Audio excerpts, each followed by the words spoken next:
Example number third है, if P Q R P dash Q dash R dash are the feet of the six normals from a point to the ellipsoid and the plane PQR is given by Lx plus My plus Nz is equal to P,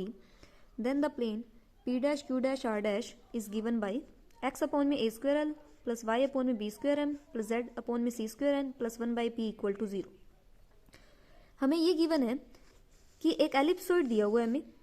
और इस ellipsoid के ऊपर 6 normals draw किए गए हैं किसी एक point से, और ये 6 नॉर्मल्स इस एलिप्सॉइड को इन 6 पॉइंट पे मीट करेंगे। मीन एक तरह से ये 6 क्या है, फीट ऑफ 6 नॉर्मल्स, और ये किसी गिवन पॉइंट से ड्रॉ किए गए हैं। और यहाँ ये जो 3 पॉइंट है पी क्यू आर, ये तीनों पॉइंट एक प्लेन फॉर्म करेंगे, और उस प्लेन की इक्वेशन है Lx plus My plus Nz is equal to P। हमें ये शो करना है कि जो P dash Q dash R dash, ये तीनों पॉइंट जो प्लेन फॉर्म करेंगे उसकी इक्वेशन ये होगी। तो हमें एक एलिप्सॉइड गिवन है और एक प्लेन गिवन है। हमें दूसरे plane P dash Q dash R dash की वैल्यू फाइंड आउट करनी है। इस प्लेन की इक्वेशन को फाइंड आउट करना है। तो हम अपनी तरफ से क्या ले लेते हैं, P dash Q dash R dash plane की जो इक्वेशन है वो अपनी तरफ से एज्यूम कर लेते हैं, L dash x plus M dash y plus N dash z minus P dash is equal to 0। अगर हम यहाँ पे L डैश M डैश और N डैश और P डैश की वैल्यू फाइंड आउट करके यहाँ पुट कर देते हैं, तो हमें इस plane P dash Q dash R dash की वैल्यू है वो मिल जाएगी। तो एक हमें गिवन प्लेन और एक हमने अपनी तरफ से एज्यूम कर लिया एक प्लेन की इक्वेशन को, और ये दोनों प्लेन की जो जॉइंट इक्वेशन है वो कैसे मिलेगी, इन दोनों की प्रोडक्ट करके। इन दोनों प्लेन की इक्वेशन की हम प्रोडक्ट कर देते हैं तो हमें जॉइंट इक्वेशन ऑफ प्लेन मिल जाएगी। मीन जिस इक्वेशन से ये दोनों के दोनों प्लेन हमें मिलेंगे उसकी इक्वेशन क्या होगी, joint equation Lx plus My plus Nz minus P into में L dash x plus M dash y plus Nz dash minus P dash is equal to 0। अब हम एक ऐसे प्लेन की इक्वेशन फॉर्म करते हैं या ऐसे कोनिकॉइड की इक्वेशन फॉर्म करते हैं जो इस गिवन कोनिकॉइड और इस पेयर ऑफ प्लेन के इंटरसेक्शन में से पास कर रहे हैं। हमारे पास एक गिवन कोनिकॉइड है और एक जॉइंट इक्वेशन ऑफ प्लेन है, और इन दोनों के इंटरसेक्शन में से पास करने वाले जो नए कोनिकॉइड की इक्वेशन क्या होगी, equation of conicoid passing through the intersection of given conicoid x square by में a square plus y square by में b square plus z square by में c square minus 1 equal to 0 and the pair of planes Lx plus My plus Nz minus p into में L dash x plus M dash y plus N dash z minus p dash is equal to 0। इसकी equation क्या होती है, first figure की equation plus k times of second figure की equation. तो first है हमारे पास एक्स स्क्वायर बाय में a square plus y square by में b square plus z square by में c square minus 1,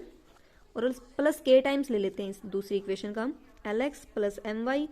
plus Nz minus p into में L dash x plus M dash y plus N dash z minus p dash is equal to 0। और ये किसकी equation को represent करता है, कौन की इक्वेशन को रिप्रेजेंट करता है। मीन इस कॉनिकॉइड और इन पेयर ऑफ प्लेन के इंटरसेक्शन में से पास करने वाला जो कॉनिकॉइड है वो क्या होगा, एक कोन होगा, और ये कोन इन 6 फीट ऑफ नॉर्मल में से पास कर रहा है, P Q R P dash Q dash R dash. तो ये कोन की इक्वेशन को रिप्रेजेंट करता है, और अगर ये कोन की इक्वेशन को रिप्रेजेंट करता है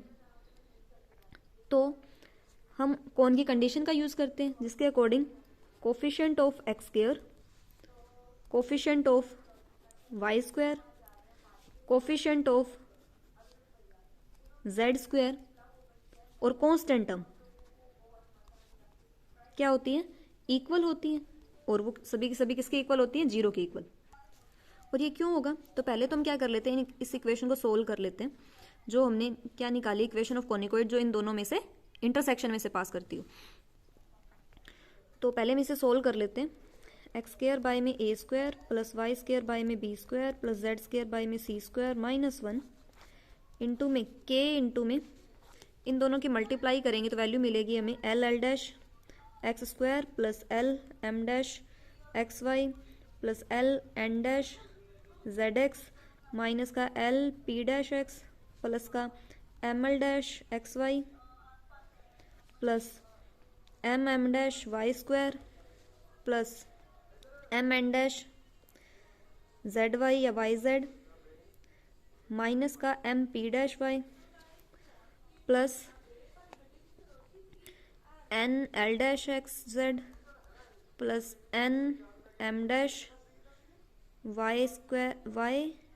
Z plus N N dash Z square minus N P dash Z minus का P L dash X minus का P M dash Y minus P dash आएंगे सॉरी यहाँ पे P dash L dash X minus P dash M dash Y minus का P यहाँ पे P ही आएगा last में पी है यहाँ पी है पी आएगा P L dash X minus का P M dash Y minus का पी एन डैश जेड और प्लस का P P dash is equal to 0। तो यहाँ हम इसके अंदर X square Y square Z square X Y Z Z X और कॉन्स्टेंट टर्म्स हैं उनको अलग अलग कर लेंगे और 0 के इक्वल इक्वेट कर देंगे। इस 0 को हम लिख सकते हैं 0 into x square plus 0 into में वाई स्क्वायर प्लस 0 इंटू में जेड स्क्वायर प्लस 0। तो यहाँ दोनों तरफ हम कोफिशिएंट इक्वेट करते हैं तो एक्स स्क्वायर का कोफिशिएंट है वो भी क्या आएगा 0। यहाँ पे left hand side x square के कोफिशिएंट की कोई ना कोई वैल्यू होगी, right hand side x square का कोफिशिएंट 0 होगा। तो हम कह सकते हैं कोफिशिएंट ऑफ एक्स स्क्वायर क्या आएगा 0 के बराबर। राइट हैंड साइड जो वाई स्क्वायर का कोफिशिएंट होगा उसके हम इक्वेट करेंगे राइट हैंड साइड जो 0 वाई स्क्वायर का कोफिशिएंट होगा जो कि 0 होगा। लेफ्ट हैंड साइड जो कोफिशिएंट ऑफ जेड स्क्वायर होगा वो इक्वल होगा राइट हैंड साइड जो जेड स्क्वायर का कोफिशिएंट है जो कि 0 के बराबर होगा। और लेफ्ट हैंड साइड जो कांस्टेंट टर्म आएगी वो right hand side constant term के इक्वल होगी, right hand side constant term 0 होगी। तो left hand side x square का कोफिशिएंट क्या आएगा 1 बाय में A square plus k into में L L dash is equal to 0। Y square का कोफिशिएंट आएगा 1 by B square plus k into में एम एम डैश और जेड स्क्वायर का कोफिशिएंट होगा 1 by C square plus k N N dash is equal to 0। और constant term है वो left hand side होगी constant term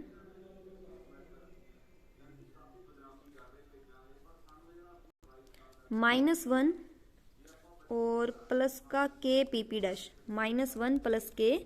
P P dash is equal to 0। तो यहाँ से ऊपर वाली एक्स स्क्वायर के कोफिशिएंट वाली टर्म से हमें एल डैश की वैल्यू मिल जाएगी -1 अपॉन में ए स्क्वायर के एल। दूसरी इक्वेशन से एम डैश की वैल्यू मिल जाएगी -1 अपॉन में बी स्क्वायर के एम। तीसरी इक्वेशन से एन डैश की वैल्यू हो जाएगी -1 अपॉन में सी स्क्वायर के एन।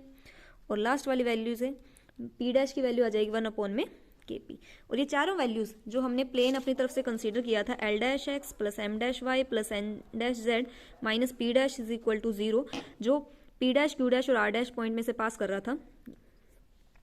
उसकी इक्वेशन क्या हो जाएगी एल डैश की वैल्यू क्या हो जाएगी -1 अपॉन में A square k L into में एक्स -1 अपॉन में B square k M into में वाई -1 अपॉन में C square k N into में जेड माइनस का 1 अपॉन में के पी इज इक्वल टू 0। तो यहाँ से -1 बाई में के -1 बाई में के हम कैंसल आउट कर देंगे तो वैल्यू बचेगी x अपॉन में A square L plus Y upon में B square M plus Z upon में C square N plus 1 by P बराबर में 0। और इसी प्लेन की इक्वेशन हमें फाइंड आउट करनी थी।